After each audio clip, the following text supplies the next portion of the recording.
नमस्कार, जय हिंद, वंदे मातरम साथियों, स्वागत है आप सभी का आपके अपने यूट्यूब चैनल स्टडी जोन 2.0 में। साथियों, आज हम बात करेंगे एसएससी जीडी एग्जाम के लिए जीके का मॉडल पेपर। टोटल 25 क्वेश्चन रहने वाले हैं, ठीक है। और 25 क्वेश्चन जियोग्राफी से लिए गए हैं। इतने इंपॉर्टेंट हैं कि ये आपके किसी न किसी एसएससी एग्जाम में पूछे गए हैं। तो इसीलिए इस वीडियो को शुरुआत से लेके अंत तक पूर्ण रूप से देखना है और बताना कि कितने क्वेश्चन आप करेक्ट कर पाते हो, आपकी कैपेसिटी कितनी है। इसीलिए इस यूट्यूब चैनल को सब्सक्राइब करना भूलना मत। आपको ऐसे से रिलेटिव बहुत सारे मॉडल पेपर सॉल्व कराए जाएंगे, बहुत सारे, ठीक है।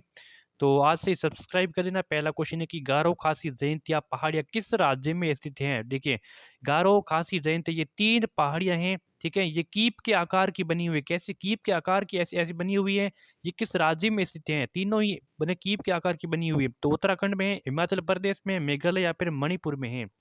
तो ये गारो खासी जयंतियाँ मेघालय में है, जिसकी वजह से मेघालय में सर्वाधिक वर्षा होती है। क्या है? इसकी वजह से मेघालय में सर्वाधिक वर्षा होती है। ऑप्शन नंबर सी हो जाएगा आपका राइट ऑप्शन। गारो खासी जयंतियाँ मेघालय में स्थित हैं। बढ़ते हैं आगे की ओर। शिव समुद्रम किस नदी द्वारा बनाया गया एक द्वीप है? शिव समुद्र में किस नदी के द्वारा बनाया गया द्वीप है? गंगा नदी के द्वारा, गोदावरी नदी के द्वारा, कृष्णा नदी के द्वारा या फिर कावेरी नदी के द्वारा बनाया गया। जल्दी से आप सभी को अपना आंसर बताते रहना है, ठीक है। ये दूसरा सवाल है। 25 क्वेश्चन तक आपको अंत तक जरूर रुकना है, ठीक है। तो शिव समुद्र नदी जो है कावेरी नदी के द्वारा, किसकी? कावेरी नदी के द्वारा बनाया गया एक द्वीप है। ऑप्शन नंबर डी हो जाएगा राइट ऑप्शन। तीसरा सवाल है कि 8 डिग्री चैनल निम्न में से किसको पृथक करता है? देखिए, 8 डिग्री चैनल है ना, किसको पृथक करता है, किसको अलग अलग करता है? तो भारत को श्रीलंका से करता है, लक्षद्वीप को मालदीव से करता है, अंडमान को निकोबार से, या फिर इंदिरा पॉइंट को इंडोनेशिया से अलग करता है। देखिए, 8 डिग्री चैनल है ना, 8 डिग्री चैनल ये लक्षद्वीप को मालदीव से अलग करता है। ऑप्शन नंबर बी हो जाएगा राइट ऑप्शन। भारत की उत्तरी सीमा पर स्थित पर्वत कौन सा है? भारत की उत्तरी सीमा है, उत्तरी सीमा पर पर्वत है, वो कौन सा है? उत्तरी सीमा पर कौन सा पर्वत है? अरावली, हिमालय, नीलगिरी, मैकाल। तो राइट ऑप्शन हो जाएगा यहाँ पे हिमालय। हिमालय है, भारत की उत्तरी सीमा पर स्थित है। Option number B right option हो जाएगा। पांचवा सवाल है कि मिजोरम राज्य की राजधानी क्या है?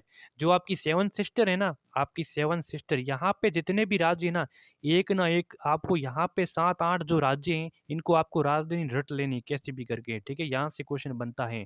तो मिजोरम राज्य की राजधानी कौन सी है? इम्फाल, अगरतला, आइजोल या फिर कोहिमा है? तो मिजोरम की राजधानी आइजोल। मिजोरम की राजधानी क्या है? आइजोल। में आई ऑप्शन नंबर सी हो जाएगा राइट ऑप्शन, ठीक है।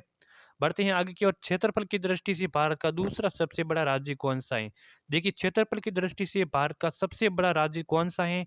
वो तो है राजस्थान, पहले नंबर पर, ठीक है, जिसका 3.42 लाख इसका क्षेत्रफल है वर्ग किलोमीटर, ठीक है। उसके बाद में कौन सा है? तो उसके बाद में है आपका मध्य प्रदेश। दूसरे नंबर पर कौन सा है?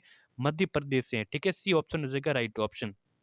भारत में पूर्व में भारत की सीमा किन किन देशों से लगती है? देखिए, पूर्व में भारत की सीमा है यहाँ पे किन किन देशों की, जो राज्य हैं यहाँ पे, जितने भी राज्य हैं यहाँ पे पूर्व में, इसकी सीमा किस देशों के साथ लगती है? तो पाकिस्तान, अफगानिस्तान, ये तो हो ही नहीं सकता क्योंकि पूर्व में नहीं है। ये कहाँ है? तो ये पश्चिम में है, यहाँ पे हो जाएगा, तो ये भी नहीं होगा। चीन, नेपाल और भूटान, ये भी नहीं हो सकता क्योंकि ये प्रॉपर पूर्व में नहीं है। ये कहाँ है? तो ये देखिए, ये उत्तर पूर्व में है, ठीक है। भूटान और अफगानिस्तान ये भी नहीं हो सकता है। फिर पीछे बचेंगे म्यांमार और बांग्लादेश। बिल्कुल यहाँ पे डी ऑप्शन हो जाएगा राइट ऑप्शन। भारत की सर्वोच्च पर्वत श्रेणी कौन कौन सी है? सर्वोच्च मतलब सबसे ऊंची पर्वत श्रेणी कौन सी है? गॉडविन आइस्टीन, कंचनजंगा, नंदा देवी या फिर नंदा देवी, ठीक है। जल्दी से बताइए। तो भारत की सर्वोच्च पर्वत श्रेणी कौन सी है? तो वो गॉडविन आइस्टीन है। ऑप्शन नंबर ए हो जाएगा राइट ऑप्शन, ठीक है। नेक्स्ट क्वेश्चन, नेक्स्ट है कि नंदा देवी चोटी किस राज्य में स्थित है? सिक्किम, जम्मू कश्मीर, उत्तराखंड, असम। नंदा देवी चोटी किस राज्य में स्थित है? नंदा देवी उत्तराखंड में स्थित है। ऑप्शन नंबर, उत्तराखंड की सबसे ऊंची चोटी Nanda Devi. Option number C हो जाएगा राइट ऑप्शन। नेक्स्ट है कि किस हिमालय चोटी को सागर माता कहते हैं? किस हिमालय चोटी को सागर माता कहते हैं? नंगा पर्वत को, धौलागिरी को, माउंट एवरेस्ट को, कंचनजंगा को। किस हिमालय चोटी को सागर माता कहते हैं? सागर माता तो किसको कहते हैं? जल्दी से बताइए। तो सागर माता कहते हैं माउंट एवरेस्ट को कहते हैं। किसको? माउंट एवरेस्ट को सागर माता कहते हैं। सी आंसर करेक्ट हो जाएगा। प्रायद्वीपीय भारत में उच्चतम पर्वत चोटी कौन सी है? देखिए, प्रायद्वीपीय भारत कहाँ है, ठीक है। ये दक्षिणतम भारत है ना, यहाँ इसको कहते हैं प्रायद्वीपीय भारत, बिल्कुल। ठीक है, इसको कहते हैं प्रायद्वीपीय पहाड़। तो यहाँ की सबसे उच्चतम पर्वतीय चोटी कौन सी है? तो अन्ना मुड्डी, डोडा बेटी, महेंद्रगिरी या फिर नीलगिरी, जल्दी से बताइए। तो यहाँ की हो जाएगी, वो हो जाएगा अन्ना मुड्डी। कौन सी? अन्ना मुड्डी। और डोडा बेटी है वो दूसरे नंबर पर हो जाएगी, पहले नंबर पर हो जाएगी अन्ना मुड्डाई। ऑप्शन नंबर पहला हो जाएगा राइट ऑप्शन। नर्मदा और तापी नदियों के मध्य स्थित है, तो कौन सी पहाड़ियां वे जो नर्मदा नदी है? कौन सी है? नर्मदा नदी है। और कौन सी है? और है तापी नदी। इन दो नदियों के बीच में कौन सी पहाड़ियां स्थित है? और ये मध्य प्रदेश में स्थित है। कहाँ पे है? ये मध्य प्रदेश में स्थित है। तो वो कौन सी है? तो वो आपकी हो जाएगी सतपुड़ा है। कौन सी? Satpura. Option number B right option हो जाएगा। ठीक है, नर्मदा तापी के मध्य सतपुड़ा पहाड़ियां स्थित हैं। किस राज्य में सबरीमाला स्थित है? सबरीमाला किस राज्य में स्थित है? आंध्र प्रदेश, तमिलनाडु, केरल, कर्नाटक, जल्दी से बताइए। किस राज्य में सबरीमाला स्थित है? सबरीमाला, सबरीमाला स्थित है केरल में। किस राज्य में है? केरल। ऑप्शन नंबर सी हो जाएगा राइट ऑप्शन। केरल में सबरीमाला स्थित है। हिमाचल प्रदेश में कौन सा दर्रा है? सिपकिला, जोजिला, नाथुला या फिर जेलेलपा? हिमाचल प्रदेश में कौन सा दर्रा है? सिपकिला, देखिए सभी की बात करें, सिपकिला, जोजिला, नाथुला, जेलेलपा। जेलेलपा किस कहाँ है? सिक्किम में है। नाथुला कहाँ है? सिक्किम में है। जोजिला कहाँ है?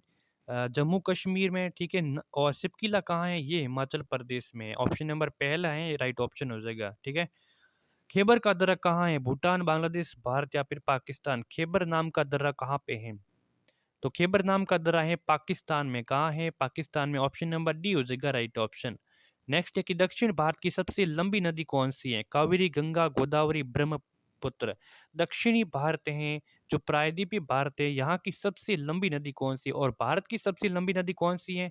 तो वो हो जाएगा आपकी गंगा नदी, जिसकी लंबाई कितनी है? 25 किलोमीटर है भारत की। ठीक है, और भारत की दूसरी नंबर पे और दक्षिण भारत की सबसे लंबी नदी कौन सी है? तो वो हो जाएगा आपकी गोदावरी नदी। कौन सी? गोदावरी। गोदावरी को भारत की सब जो दक्षिणी भारत है, दक्षिणी भारत की सबसे लंबी नदी और भारत की दूसरे नंबर की सबसे लंबी नदी है गोदावरी। ऑप्शन नंबर सी हो जाएगा राइट ऑप्शन। ठीक है, गंगा और ब्रह्मपुत्र की संयुक्त जलधारा किस नाम से जानी जाती है? गंगा नदी है, ब्रह्मपुत्र नदी, इन दोनों की संयुक्त जलधाराएं वो किस नाम से जानी जाती हैं? पद्मा, यमुना, सांगपो या फिर मेघना नाम से? किस नाम से वो जानी जाती है? मेघना नाम से। किस नाम से? जहाँ पे गंगा और ब्रह्मपुत्र नदी आपस इसकी जो संयुक्त जल धाराएं आपस में मिल जाती हैं, वहां पे इसको मेघना के नाम से जाना जाता है। डी आंसर हो जाएगा राइट ऑप्शन। सुंदरवन का डेल्टा कौन सी नदी बनाती है? गंगा ब्रह्मपुत्र दोनों या फिर नर्मदा तापी बनाती है?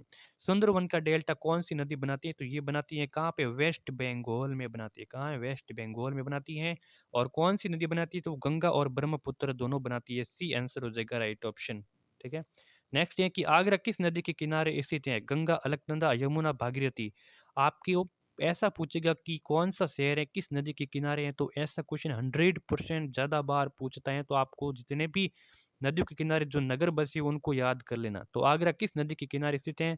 तो देखिए गंगा है ना, गंगा के किनारे कौन सा सबसे बड़ा शहर कौन सा है? तो कानपुर है। गंगा की नदी के किनारे सबसे बड़ा शहर है कानपुर है। ठीक है, और आगरा नदी के किनारे कौन सा शहर है? तो ठीक है, यमुना। आगरा है वो यमुना नदी के किनारे स्थित है। सी आंसर हो जाएगा राइट ऑप्शन यहाँ पे। ठीक है, आगे बढ़ते हैं। अगला सवाल है कि भारत का सबसे लंबा बांध कौन सा है? भारत का सबसे लंबा भी बांध कौन सा है? ऊंचा ऊंचा कौन सा है? टिहरी बांध है। पिछले वीडियो में बताया ना कि ऊंचा बांध कौन सा है? टिहरी बांध। और सबसे लंबा बांध कौन सा है? भाखड़ा बांध है, नागार्जुन सागर बांध है, हीराकुंड बांध या फिर कोसी बांध है? तो वो हो जाएगा हीराकुंड बांध है जो भारत का सबसे लंबा बांध है। सी आंसर हो जाएगा राइट ऑप्शन। ठीक है, नेक्स्ट है कि धुआंधार जलप्रपात किस नदी पर स्थित है? गोदावरी, कावेरी, गंडक या फिर नर्मदा?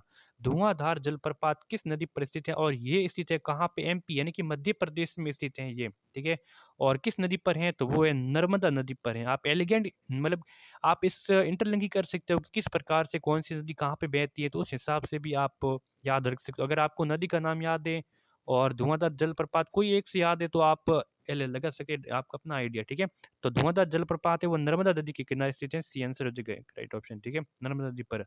नेक्स्ट है कि सरदार सरोवर परियोजना किस नदी पर चल रही है? ताप्ती, नर्मदा, कृष्णा, गोदावरी?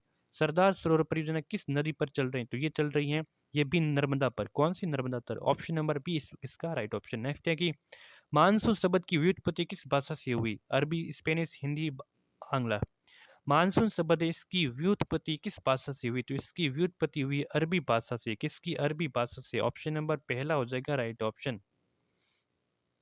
भारतीय वन सर्वेक्षण विभाग का मुख्यालय कहाँ स्थित है? नई दिल्ली, देहरादून, नागपुर, भोपाल। भारतीय वन सर्वेक्षण विभाग का मुख्यालय कहाँ स्थित है? तो ये देहरादून में है। कहाँ है? देहरादून में। ऑप्शन नंबर बी हो जाएगा राइट ऑप्शन। अगला सवाल है कि दक्षिणी भारत का मैनचेस्टर किसे कहा जाता है? कोयम्बटूर, मदुरई, बंगलुरु या फिर चेन्नई? दक्षिणी भारत का मैनचेस्टर किसे कहा जाता है? तो ये कोयम्बटूर को कहा जाता है। किसको? कोयम्बटूर को। ऑप्शन नंबर ए हो जाएगा राइट ऑप्शन। ठीक है, आज के सेशन में कंप्लीट महत्वपूर्ण 25 क्वेश्चनों को देखे हैं। 25 में से आपका क्या स्कोर है? आप एक बार कमेंट करके हमें ज़रूर बताना है। और इस यूट्यूब चैनल को सब्सक्राइब कर देना, नोटिफिकेशन को भी ऑन करना भूलना मत। ठीक है, और मिलते हैं किसी नए मॉडल पर। तब तक के लिए जय हिंद, जय भारत।